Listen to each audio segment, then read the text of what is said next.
Still paying over 20 bucks a month for an ElevenLabs subscription? Stressed every time you run out of credits?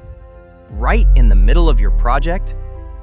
Or worse, stuck in that endless loop of generating, regenerating, tweaking, until boom, your credits are gone. Subscription finished. But what if I told you you never have to deal with that again? I'll show you how to build your own ElevenLabs alternative. A text-to-speech system that runs locally. No coding, no crazy hardware setup. Your voice, your AI, your business. Here I find OpenVoice, a free text-to-speech and voice cloning model. It's released under the MIT license, which means it's completely free for both research and commercial use. Best of all, it's designed to run locally on your own computer. No subscriptions, no hidden costs. Everything is right in your hands, totally free. So, let's see what it is. We are conflating a lot of things with the word intelligence. Ethical concerns surround AI societal impact. 3, 2, 1. Ethical concerns surround AI societal impact. Wanders and watches with eager ears. The aroma of freshly baked bread filled the kitchen. The aroma of freshly baked bread filled the kitchen. The aroma of freshly baked bread filled the kitchen. All right, now it's time to roll up our sleeves and start the tutorial. In this part, I'll guide you step by step to build and set up OpenVoice on your own computer. Don't worry if you're new to this. I'll make sure everything is clear and easy to follow, like a copy and paste.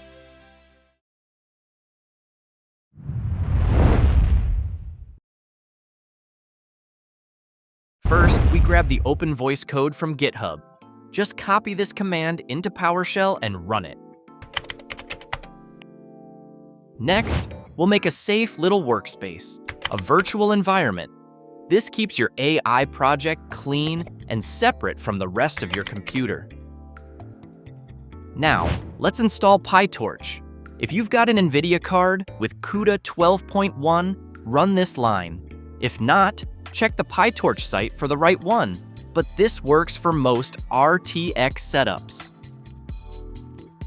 Next, we install OpenVoice inside our virtual environment.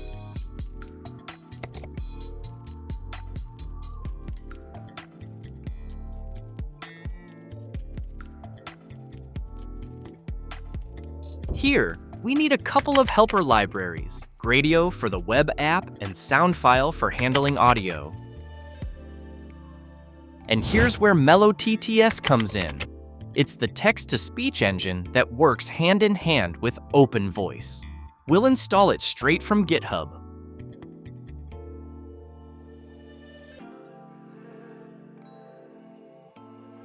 And here we download its language data with one quick command.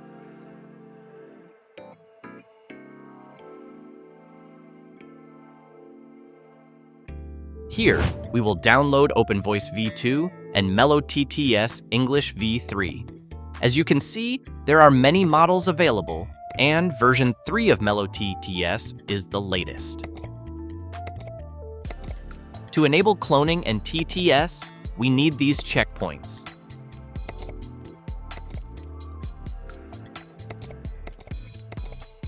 We need to create a checkpoint v2 folder inside our project directory.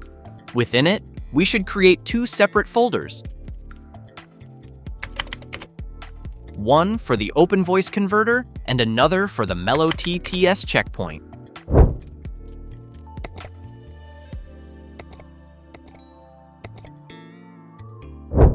One last tool, FFmpeg. This is what OpenVoice uses to handle audio behind the scenes. We extract it onto our computer. Inside, you can see 3 different exe files. We need to add them to our Windows path. Select Windows key plus R. Then type sysdm.cpl. In the opened Windows, select the Advanced tab and then click on Environment Variables. From here, you can edit path, and add FFmpeg to it. And just to wrap things up, run this nltk downloader command. It gives OpenVoice the extra smarts it needs for text handling. Create 2 folders in the project directory, one for cloned voice samples and another for output files.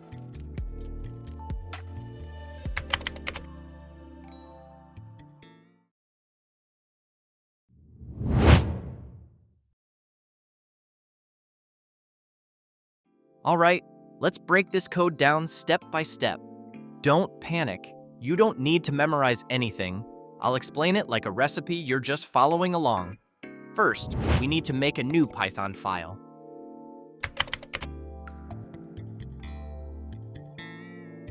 Here, we import the essentials. Torch, the brain that powers all the AI math. Gradio, the tool that gives us a simple little app in the browser. OpenVoice and MelloTTS. These are the chefs in the kitchen, the ones who actually cook up our voices. Think of this as unpacking your ingredients before we start cooking. Next, we tell the system where to run. If you've got a GPU, it'll use CUDA, super fast, like a sports car. If not, it falls back to your CPU. Still works fine, just more like riding a bike. Either way, you'll get to the finish line. Now, we set up something called the tone color converter. Don't let the name scare you. This is just the filter that transforms a plain robot voice into your unique style. It's like applying a Snapchat filter, but for sound. Here comes the magic moment. We give the AI a sample of your voice. That's your reference file, a short MP3 or WAV recording. From now on, the AI knows who it's trying to sound like. Think of it as giving the chef a taste test before they cook the full meal. Next up, the cloning function. Here's the recipe in plain English. 1. Take the text you type. 2. Turn it into a rough audio file. 3. Repaint it with your cloned voice. And boom! The output is saved as a WAV file you can play. We also added a second function, the original voice option. This one skips cloning and just uses the built-in MelloTTS voice. That way, you can compare the two, robot versus your clone. And finally, we wrap everything in a Gradio app. That means you don't need to touch code at all. You'll just see 2 tabs in your browser, one for your cloned voice, one for the stock voice. Type your text, hit play, and listen instantly. And here's the big red button.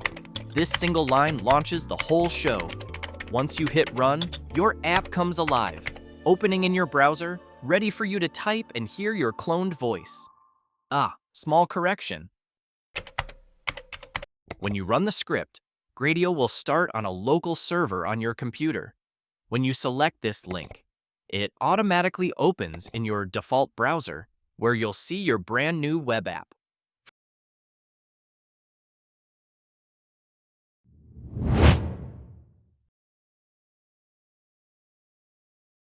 And here it is. Just type your text, click the button, and listen. Let's type something and test our app.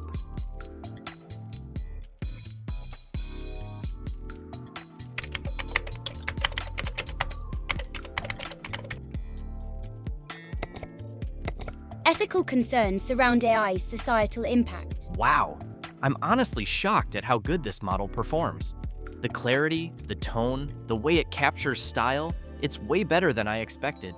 For something running locally, completely free, this is seriously impressive. Now, let's test voice cloning.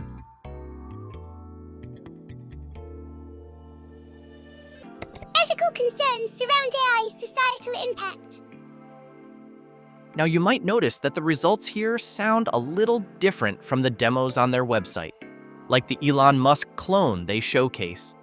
That's because those examples go through a lot of extra pre-processing and even some fine-tuning on the model. If you're curious about how that works and want me to dive deeper into it, just let me know. If you're not happy with the first result, no worries. You can regenerate it as many times as you like.